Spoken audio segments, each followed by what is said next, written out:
É isso aí, rapaziada. Estamos de volta na programação.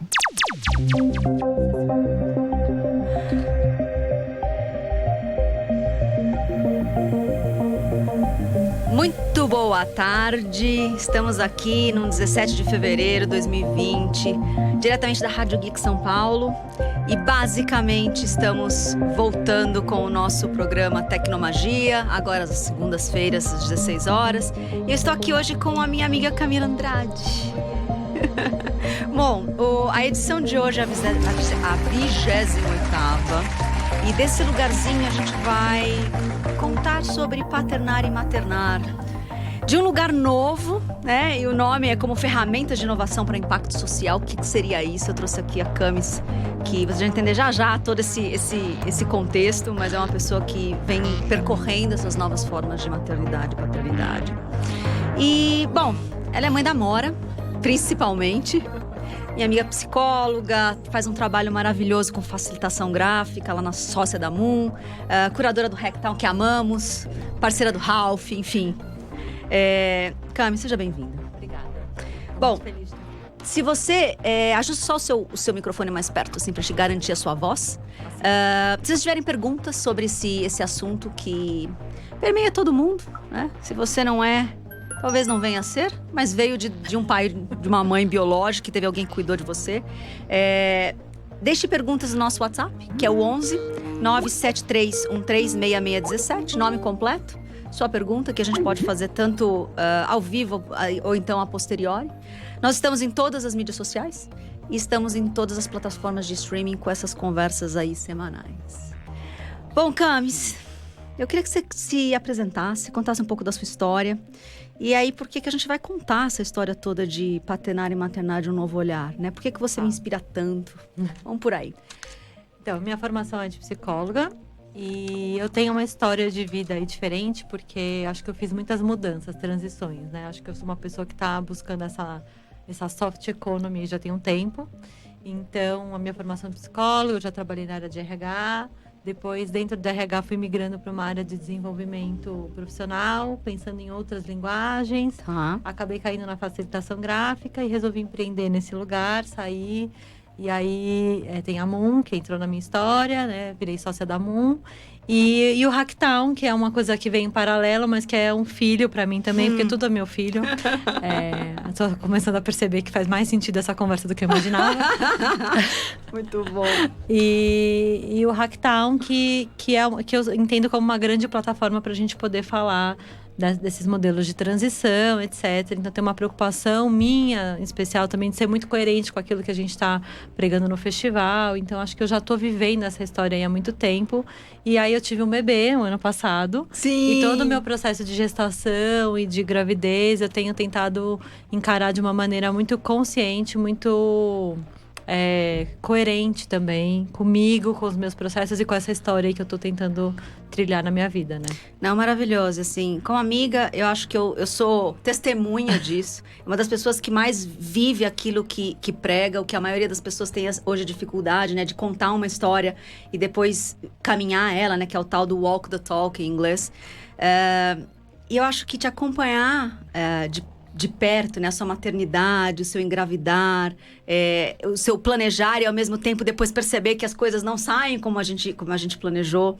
Para mim foi uma grande escola. Eu acho que como uma pesquisadora é sempre maravilhoso ver alguém reinventar, né? Trazer o soft, ou seja, o sutil para aquilo que já existe há muito tempo. E você, para mim, fez isso com a maternidade. E eu acho que tá na hora de contar, né? Umas novidades por aí. Não é? Eu achei que eu ia ser só como uma observadora, pesquisadora amiga, né? A tia da Morinha. E eu acho que é com muita felicidade que eu conto aqui oficialmente pro mundo que a sua maternidade vai inspirar a minha, né? A feijãozinha! Eu acho que desse lugar a gente passou o período de silêncio, né? Que geralmente pede os 3 meses aí pra gente guardar e, enfim, encapsular isso. E acho que guarda o bebê e guarda todo esse processo de mudança, né? E não é à toa que a gente te pediu para vir aqui hoje, pra gente poder contar oficialmente e aí conversar. Acho que não é justo, de novo, eu falo sempre que não é justo que as minhas conversas fiquem só pra mim, né? Dos meus cafés. Eu acho que esse tema dado aquilo que eu tô vivendo, aquilo que eu vivi, tudo aquilo que você me ajudou, não é justo ficar só pra mim. Deve ter mais gente aí precisando escutar aquilo que foi a sua experiência. Então, vamos começar logo. Vamos. De mãe pra mãe aí. De uma mãe que é pra uma mãe to be. Conta um pouquinho o que você entende. Aquilo tudo que a gente conversa sobre esse novo olhar, sobre o maternar, o paternar. O que você já imaginava, o que você já tinha estudado e o que você encontrou. Eu acho que a gente pode começar por aí. Eu acho que a primeira coisa que eu queria falar é que eu acho que essa coisa da coerência, do walk the talk que você falou, não é fácil pra mim também. Acho que é tão difícil como é pra todo mundo. Mas é que eu fiz um acordo comigo mesma de que eu queria ser muito honesta comigo mesma. Então, assim, tem uma busca minha constante, quase uma obsessão de ficar sendo muito coerente e muito transparente comigo mesma. Então, eu acho que isso foi uma coisa bacana. E não é fácil. Não é. Porque a gente tá acostumado a pôr a roupa de domingo e lá ficar, né? Até, tipo, sentar aqui agora pra falar disso abertamente, talvez eu diga coisas que possam agredir algumas pessoas. Mas foi a maneira como eu vivi a minha gestação, sabe? E que a gente não tá acostumado a escutar. Porque eu acho que esse é o lance, assim. A história da gente gestar tem uma coisa de... É como se tivesse um mito, uma aura secreta em volta disso. Eu falo pra Lígia que tem uma irmandade de mulheres secreta, quase uma maçonaria feminina escondida aí. E eu não alcançava. Que a gente só abre essa chave na hora que você vira mãe. E que me assustou muito, porque nascer e ter filhos é o que faz a humanidade existir. Exato. É super natural e não é nada natural. Nenhum processo que eu vivi na minha gestação é natural. Pra isso, Me né? preparou para isso, né? Nem na minha relação com as pessoas, nem na minha relação com o trabalho, os espaços de trabalho, e nem na minha relação comigo mesma. Assim, é muito desconhecido esse universo, né? E a gente tá falando assim, eu sou mulher. Sim. Eu tenho uma formação em psicologia. Por coincidência, na faculdade, eu fui monitora de desenvolvimento humano 1 e 2, que é tipo basicamente estudar isso. E quando eu cheguei nesse lugar, eu percebi que eu não sabia nada. Eu sabia muitas teorias, eu sabia muitas coisas de autores da psicologia que falam de como a mulher se sente, de como o bebê, blá, blá, mas que não me ajudavam em nada. Eram, sabe? Então, assim, no dia a dia mesmo. Então, essa irmandade... por isso que eu acho maravilhoso esse espaço de poder falar sobre isso. Sobre isso. Eu até criei um Instagram pra poder falar sobre isso. É que eu não tive tempo de postar no Instagram. Mas precisa, né? A gente precisa hashtag faça logo esse Instagram, né? Porque é um pouco isso, assim, né? A gente precisa falar desse lugar real da mulher, sabe? Porque não é assim, o maternar, ele traz o engravidar, né? Entre o engravidar e ter o neném, a gente ganha um lugar protegido, né? A sociedade protege, a gente tem desde vagas e lugares especiais nos lugares. As pessoas olham pra você com carinho e com uma magnitude, assim, mas também te olham com um lugar meio santificado e ao mesmo tempo... Eu acho que tem isso, mas desculpa te interromper, mas assim, eu acho que também não tem uma coisa de uma raivinha, assim. Conta mais, assim. Eu tive alguns problemas, assim. Logo que eu engravidei, eu perdi alguns... Porque eu não sou uma pessoa que trabalha num modelo corporativo. É verdade. Então, como eu trabalho com projetos, etc., eu notei, por exemplo, que mulheres tiveram mais dificuldade em lidar com as minhas possibilidades de atuação do que homens. Entendi. Os homens, pelo menos, perguntavam. Tá. Você vai dar conta de fazer esse trabalho nesse momento que você tá com a barriga? Né? As mulheres simplesmente chegavam à conclusão de que não. E nem me perguntavam. Tá. Então, eu acho que é um bololô de coisa aí, sabe? Tinha o lado da proteção, e aí é onde eu ia chegar, que é o que você já trouxe, que é... Não é bem assim o dia a dia, desde o ponto de vista externo ao ponto de vista interno, né? A gente veio conversando que não existe nada mais solitário que os primeiros momentos depois que você sabe que você está grávida. Porque ele vem com uma série de medos. Os medos podem ter muitas naturezas. O meu teve uma, o seu teve outra, das amigas... Mas a primeira coisa que se instala é medo. E aí esse medo te leva geralmente para um lugar sozinho, para um lugar mais sombrio dentro de você. E faz parte, eu acho, talvez a gente tá mais cansada, ter mais sono. No meu caso, eu enjoei pra caramba, foi muito difícil o início. E assim, eu quis ficar sozinha. Por mais que as pessoas quisessem me ajudar. Você era uma que me perguntava direto, como é que vocês estão? Você precisa de ajuda? Não sei se eu tô bem, entendeu? E não era bem assim que a gente imagina, né? É que eu acho que a gente acessa esse nosso viés bicho, sabe? É quase que tipo uma coisa de bicho mesmo. E que a gente esquece que a gente tem. Porque embora a gente esteja na cidade, a gente tenha a cultura, educação, a gente ainda é bicho.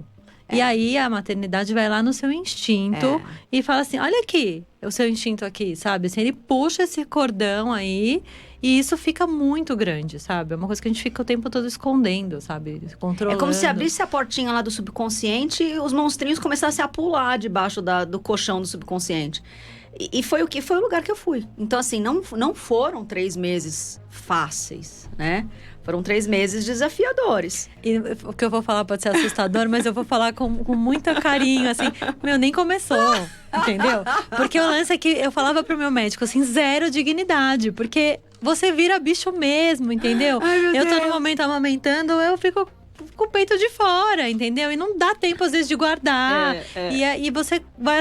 O jeito que a minha filha vem mamar é uma coisa meio de um bichinho mesmo, sabe? Então, acesse esse lugar muito do animal o tempo inteiro, sabe? Quando você tá... você vai no médico, essa coisa, né, assim, a posição, o jeito, as pessoas vêm te olhar, seu marido tá ali na frente do médico, entendeu? Seu corpo não é só seu, literalmente, tem outro... Tem uma pessoa habitando o seu habitando corpo, seu entendeu? Então, Então, e por conta é tão... disso, você acaba sendo verificada de ângulos que você não era. E a quantidade de vezes que você não era. Quando é que eu ia todos os meses no médico? Não ia. Não, e assim, eu e meu marido, é a coisa do faz cocô, é o pum, não sei, são assuntos, né, que a minha filha tá lá. São assuntos que a gente tem que ter, sabe? Tá sangrando e não sei o que o tempo inteiro. E às vezes eu preciso dele pra cuidar de coisas porque eu não posso cuidar. Então, assim, vira um outro lugar onde e a gente começa a lembrar que isso é natural. Né? Os fluidos do corpo são naturais, né? Essa relação de cuidado deste lugar é natural. Por que não, sabe? E eu juro, se alguém me falasse isso há 1 ano atrás, eu ia falar, nossa, meu, que viagem, sabe? Mas ainda bem que eu passei, eu brinco assim, eu tenho algumas amigas que tiveram esse maternário, esses nenéns assim, com 1 ano na frente. Pra mim tá muito recente, então é uma... É que cognitivamente faz muito sentido, mas quando você tá vivendo isso, é uma experiência de um outro lugar, sabe? É outra história. Então assim, bom...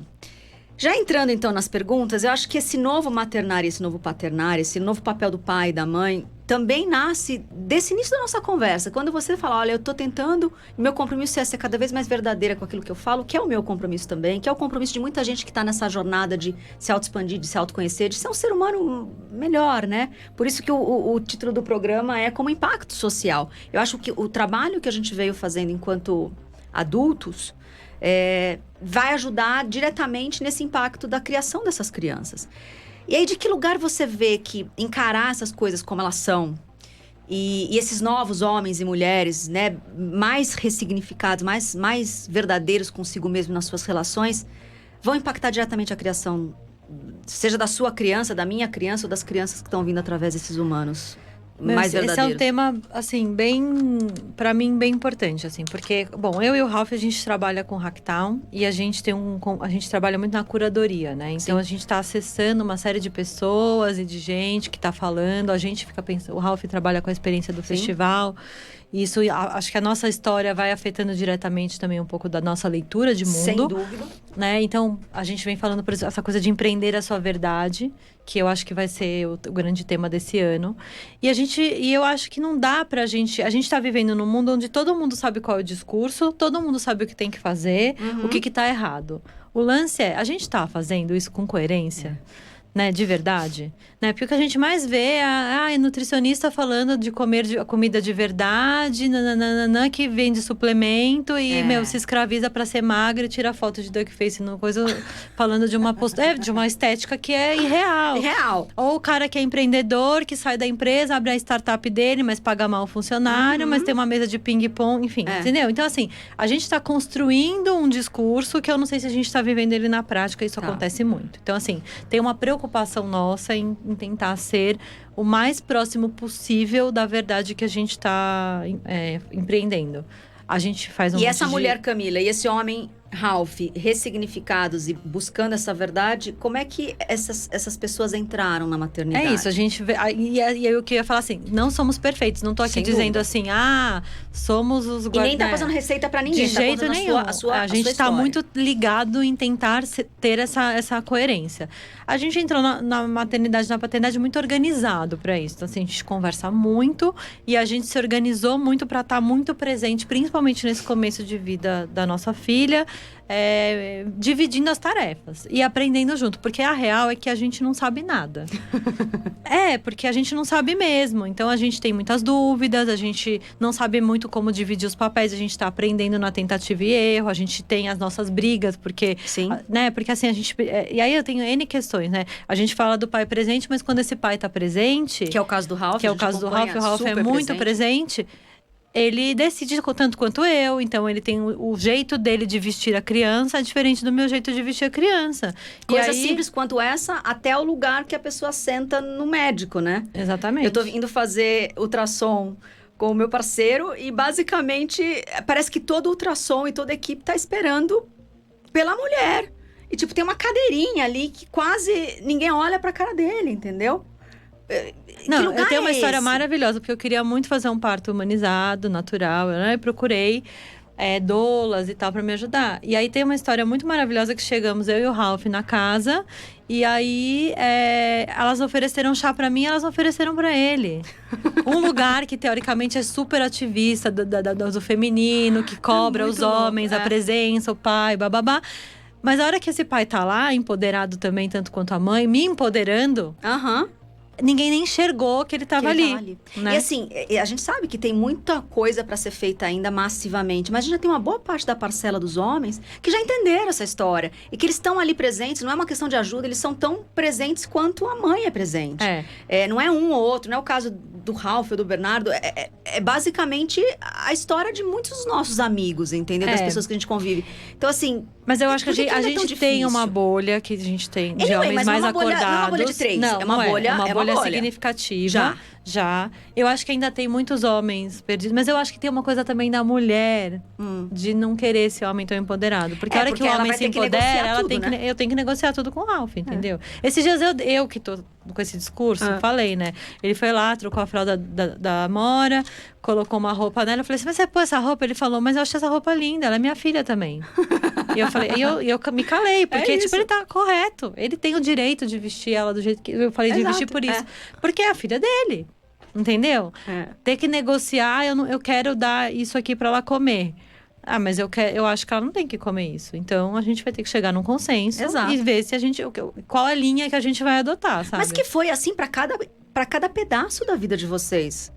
Né? É assim numa relação, na minha relação. A gente conversa. Né? E se tem algo que você precisa ajustar, a gente negocia, ajusta, né? Chega num… Ou então, tem horas que pra mim é irrelevante, pra você é muito importante, eu vou com você. E vice-versa, entendeu? Eu acho que vai refletindo na maternidade e na paternidade aquilo que é a base da relação. Mas é que eu acho que exige se você não tem uma boa relação… Aí a coisa vai pro saco. Desandando. É bem difícil. É difícil, porque aí você tem o puerpério, você tá super zoada dos hormônios, uma série de coisas. Você tem muitas dúvidas e muitos medos, aquele bichinho frágilzinho, você não sabe se aquilo é certo, se é errado. Então, assim, é tudo muito frágil ainda, sabe? Eu não sei se um dia melhora. Ai, Camis, vai contando aí, continua contando. Eu não sei se melhora, e aí você tem que negociar tudo. Então, assim, se o casal não tem essa… É muito louco. Olha que coisa louca que aconteceu comigo, né? Em vários momentos eu tava muito irritada com algumas coisas. Eu falava assim, eu não acredito que aconteceu tal coisa. As pessoas falavam assim, agradece que você tem um marido. Eu falava assim, não. O fato de eu ter um marido que é meu parceiro não invalida o fato de eu estar irritada com alguma coisa. Exatamente. Sabe? Então, assim, essa história de que você tem sempre que estar agradecida, porque… Não, eu não tenho que estar agradecida. São histórias. É que assim, eu acho que assim, a minha grande sacada desse período que eu vivi até agora é assim… Parem de querer que as pessoas sejam uma coisa ou outra. As pessoas são muitas misturas de coisas. Então, assim, os sentimentos bons e ruins podem coexistir dentro de uma pessoa, entendeu? Tá tudo bem, a gente é super contraditório. E vão. Então, assim, eu queria ter feito um parto natural, me preparei, e na hora eu não pude ter esse parto. Foi super frustrante pra mim. E aí eu chorava nos primeiros dias por isso. As pessoas falavam assim, ai, dá graças a Deus que sua filha tem saúde, ela nasceu bem. Legal, tô mega feliz, soltando fogos porque ela tá bem. Agradeço a Deus por isso. Mas tô mega frustrada, porque eu passei 9 meses me preparando pra uma história que não pôde acontecer. Não pôde e tá tudo bem, não é porque ela nasceu bem, entendeu? Então, assim, E eu acho que esse lugar da gente correr rapidamente, da frustração, do medo… Eu vi isso, a gente conversou muito nesse período aqui, do casulo do silêncio. de você se permitir, né? Ter o medo, ter insegurança, de não estar bem, de não... Ter raiva, ter arrependimento. Porque eu tô falando isso muito sério, assim. Tem uma hora que você olha pro bebê, você tá toda destruída, sabe? Aquele bebê chora, você não sabe o que você faz com ele. Aí você fala assim, o que eu fiz com a minha vida? Mas o fato de eu sentir isso não significa que eu não ame a minha filha. Eu amo muito, eu escolhi estar ali. Mas tem um determinado momento que você fala, o que eu fiz com a minha vida? Minha vida tá de cabeça pra baixo de repente. É isso. Eu não sabia que ia ser desse jeito. Eu imaginava que era difícil ter um bebê recém-nascido em casa. Mas que a coisa ficava nessa dimensão... Eu não sabia. E as pessoas não falam abertamente. Eu acho que esse programa é muito pra gente poder contar. E se eu tivesse que dizer assim, então, os 3 primeiros meses, os desafios que ninguém conta. Posso dizer os meus, entendeu? Nunca ninguém me contou. Eu sou uma pessoa super trabalhada, expansão de consciência, do amor, não sei o quê. Foi os 3 meses mais difíceis pra mim, assim, que eu senti muito desamor. Não é pela criança, ou pela situação. Eu tava muito mal fisicamente, eu vomitei demais, eu tava muito fraca.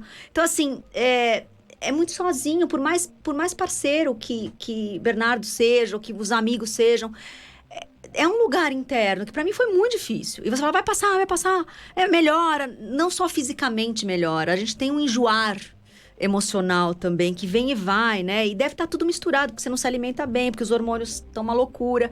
Porque tem uma vida se instalando, né? E aí as pessoas costumam dizer assim, você não faz nada mesmo. Cara, eu fiz sim. Quando eu vi o ultrassom essa semana, eu fiz rim, eu fiz bexiga, tudo assim, parece o tamanho de um kiwi, 8 centímetros, mas tá tudo lá e tá perfeito.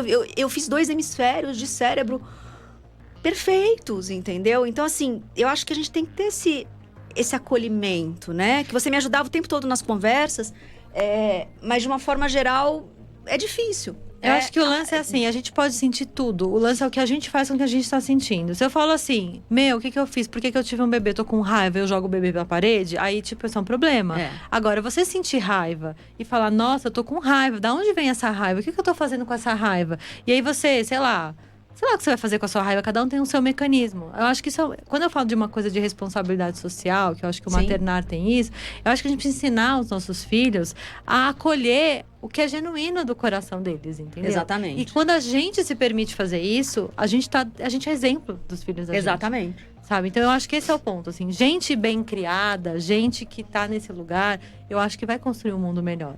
Não dá pra negar que a gente é bicho, que a gente tem sentimentos antagônicos, doloridos, difíceis, densos. Eles estão dentro da gente, eles não vão embora. Se você meditar e comer arroz integral, isso não vai melhorar. Não, eles vão continuar. Eu só falo disso.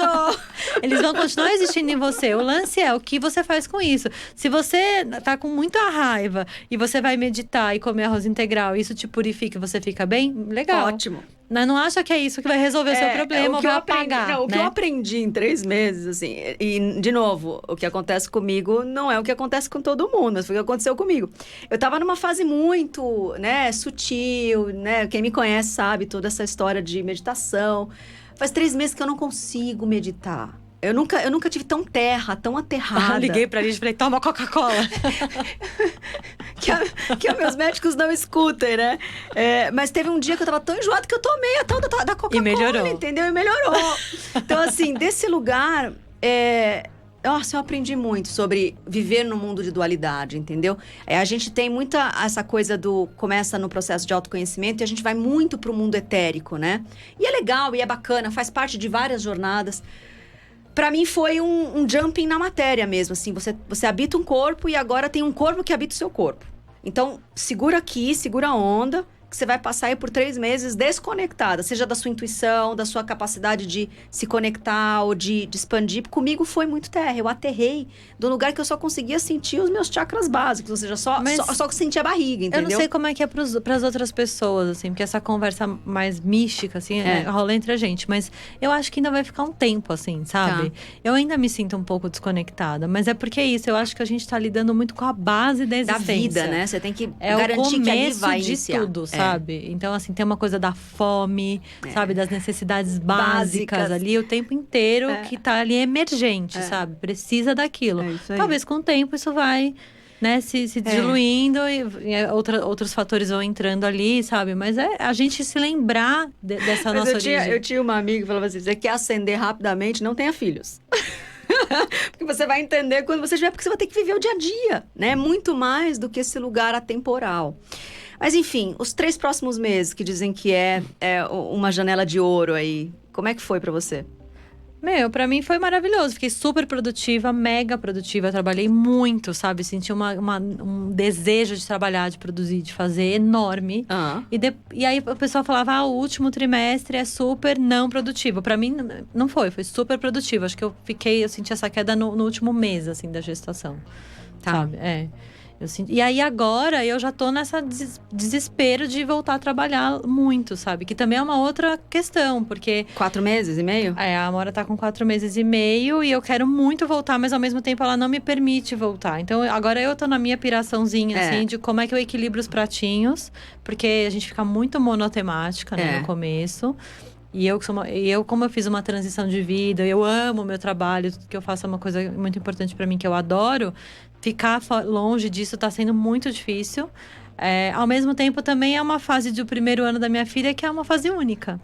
Então, assim, muita vontade de estar ali integralmente o tempo todo, sabe? Então, eu não sei responder essa matemática, ainda tá super confusa na minha cabeça. Fala um pouco, que, assim, obviamente, como eu não habitava e não orbitava o reino da maternidade com frequência, você contou pra mim uma coisa que eu não sabia, que era a exogestação. Esterogestação. Então, as teorias mais modernas dizem que o bebê humano, ele não nasce exatamente quando ele sai da nossa barriga. Tá. Então, lá no Sapiens, né, ele fala que os bebês humanos nascem todos prematuros, porque a cabeça é muito grande. E aí, a gente não conseguiria parir.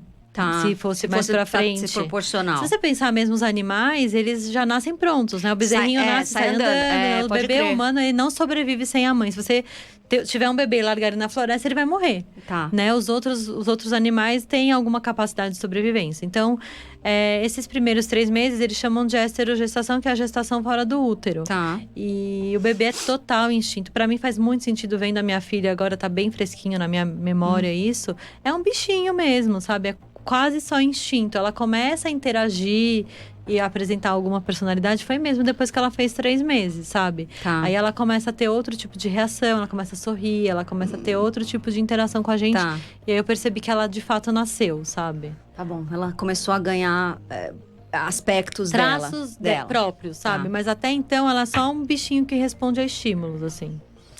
Bom, Camis, a gente tá indo pra nossa fase final. Vamos tentar dar uma… rápido. Meia hora passa muito rápido.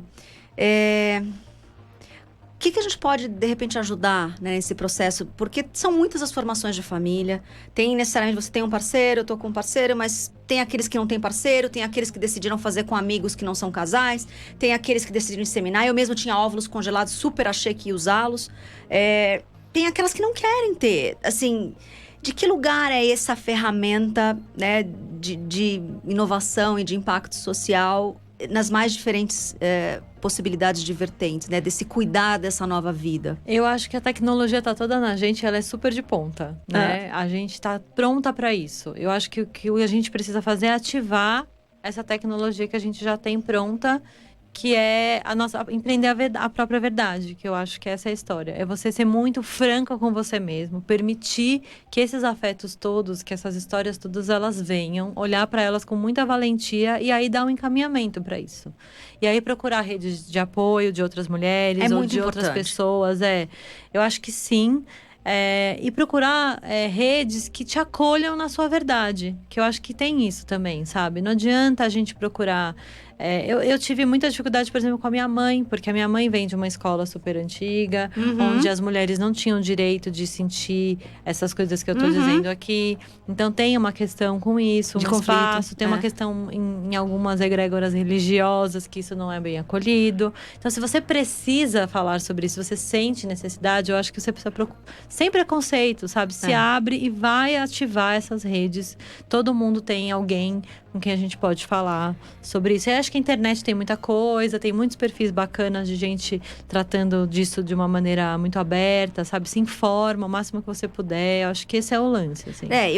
Essa semana eu vi um texto muito bacana, né? De uma escola, eu não sei exatamente de que lugar aqui do Brasil, mas que ele substitui o dia do pai e da mãe por aquele de quem cuida, o dia de quem cuida de mim, né? E aí, no texto falava um pouco sobre essa ressignificação de família. é quem cuida de mim e de quem eu cuido, entendeu? Então essa rede de apoio acaba se tornando, de repente, em alguns momentos da nossa vida, essa relação familiar, né? Essa relação do cuidado. E eu acho que a criança, é importante a criança crescer com outras referências de adultos amorosos. Super. Para que ela possa ter abundância desse amor. E não é abundância só de quantidade, mas de diversidade de amor, né?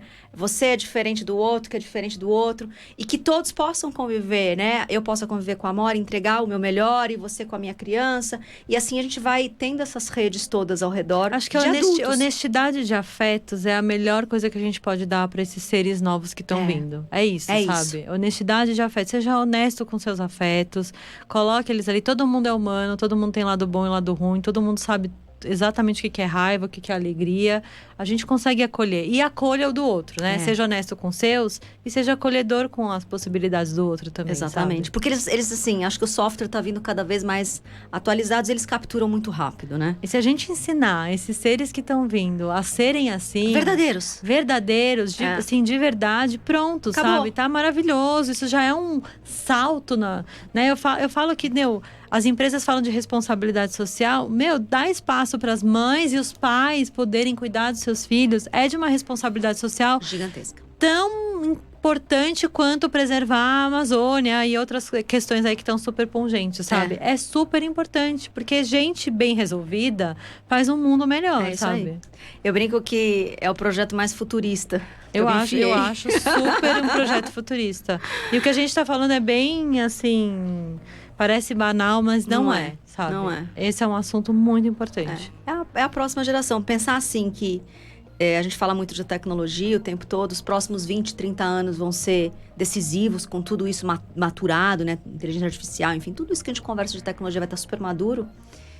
Eles vão ser os jovens adultos operando tudo isso, né? Se a gente tem algum receio de que tipo de humano vai estar operando essas máquinas, são as nossas crianças que estão entre nós hoje em dia. São eles, né? Não seremos nós. E o que vai eles. Determinar o tipo de humano, eu acho que é o tipo de gente que a gente é hoje e mostra como exemplo para eles, isso aí. Sabe?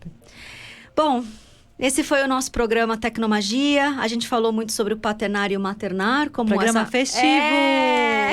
Eu estou muito feliz de poder compartilhar oficialmente essa notícia e a sua notícia, a nossa notícia, com você nesse programa. Eu acho que a gente vai guardar aí para a eternidade. De repente, daqui 30 anos, quando a gente estiver falando, olha, tá ali, você lembra do YouTube? Ai, vamos resgatar aquela mídia antiga para ver o que você falou no dia. Era isso que a gente falou no dia. Eu espero que de alguma forma... possa reverberar. Vai, com certeza, espero que sim. E a gente tá aí, a gente também faz parte da rede, né? Acionem a gente. Exato, como é que te acham? Então, eu criei um Instagram que eu juro que eu vou ativar. Deixar minha filha só me dar tempo de respirar. Que chama... acorda antes, dorme depois. @ que eu acho que é um espaço pra falar sobre isso. Então, se alguém quiser, tô lá. E a Camila Andrade. Também consegue falar com ela nas mídias todas. Bom... Rádio Geek é apaixonado pelo que faz, né? Os apaixonados pelo que fazem. A gente é completamente apaixonado pelo que a gente fez, entendeu? Então, tá muito claro que esse programa foi um programa de mamãe. Muito obrigada, gente. Até a próxima semana.